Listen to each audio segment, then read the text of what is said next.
Assalamualaikum warahmatullahi wabarakatuh. Perkenalkan, nama saya Nur Afifah Pasaribu dari Prodi Manajemen Dakwah kelas 1A dengan NIM 125132020. Kali ini saya akan menjelaskan tentang materi sosiologi yang bertemakan masalah sosial dan gerakan sosial. Dalam kehidupan bermasyarakat, manusia itu tidak pernah lepas dari berbagai permasalahan. Perbedaan latar belakang ekonomi, pendidikan, budaya, dan kepentingan seringkali menimbulkan kondisi tertentu yang merugikan bagi sebagian masyarakat. Kondisi inilah yang dalam sosiologi disebut sebagai masalah sosial. Masalah sosial itu bukan hanya persoalan individu, tetapi menyangkut kepentingan bersama dan memerlukan solusi yang kolektif. Secara umum, masalah sosial dapat diartikan sebagai keadaan yang tidak sesuai dengan nilai dan norma yang berlaku dalam masyarakat, serta menimbulkan dampak negatif bagi kehidupan sosial. Contoh masalah sosial itu seperti kemiskinan, pengangguran, ketimpangan sosial, kriminalitas, diskriminasi, dan kerusakan teori fungsionalisme.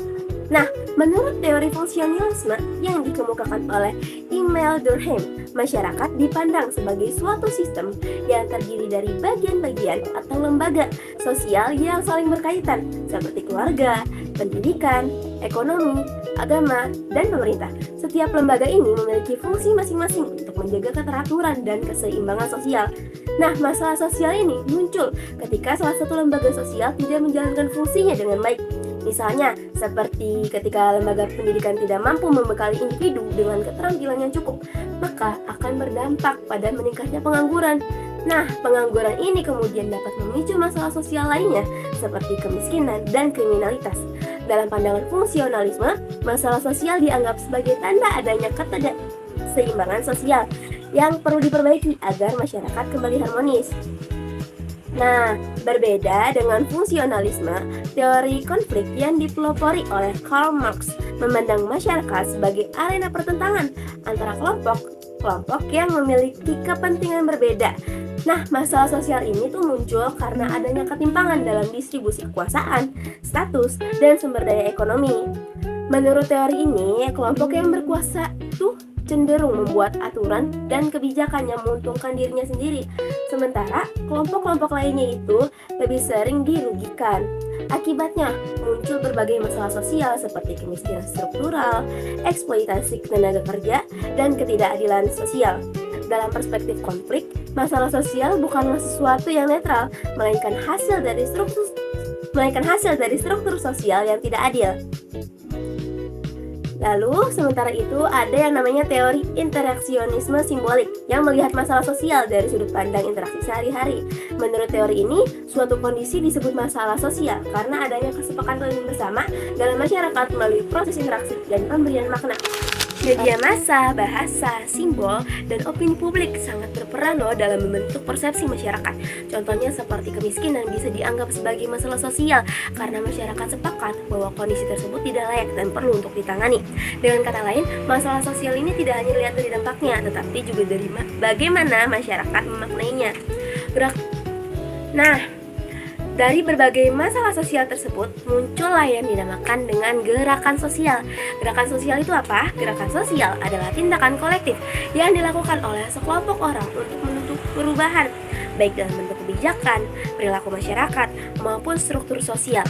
Gerakan sosial ini biasanya muncul ketika masyarakat merasa bahwa masalah yang mereka hadapi tidak dapat diselesaikan baik secara individu. Nah, dalam teori konflik, gerakan sosial ini dipandang sebagai bentuk perlawanan kelompok yang tertindas terhadap ketidakadilan. Gerakan ini tuh bertujuan untuk mengubah struktur sosial yang awalnya dianggap merugikan.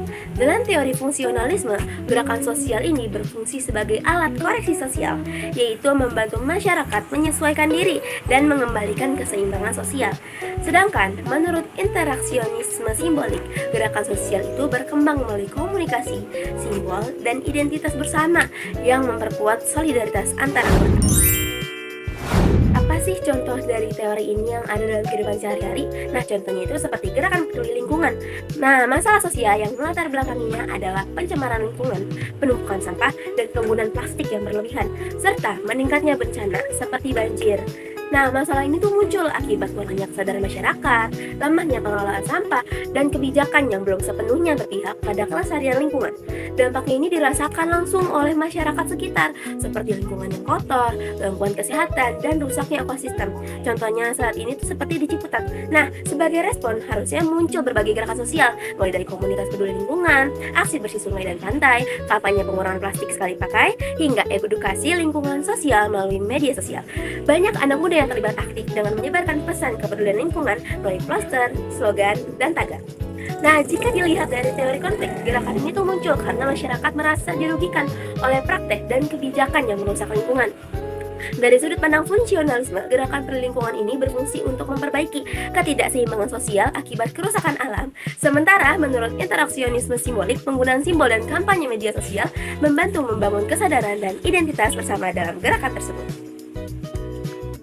Nah, kesimpulan yang bisa diambil dari penjelasan tadi adalah masalah sosial merupakan kondisi yang merugikan masyarakat dan muncul akibat ketidakseimbangan fungsi sosial, ketimpangan struktur masyarakat, maupun hasil dari proses interaksi sosial. Nah, sebagai respon terhadap masalah tersebut, masyarakat ini perlu untuk membentuk gerakan sosial untuk menuntut perubahan dan perbaikan. Nah, dengan demikian, masalah sosial dan gerakan sosial itu adalah suatu hal yang berbeda, akan tetapi saling berkaitan dan tidak dapat dipisahkan dan menjadi bagian penting dari dinamika kehidupan bermasyarakat. Sekian presentasi dari saya. Wassalamualaikum warahmatullahi wabarakatuh.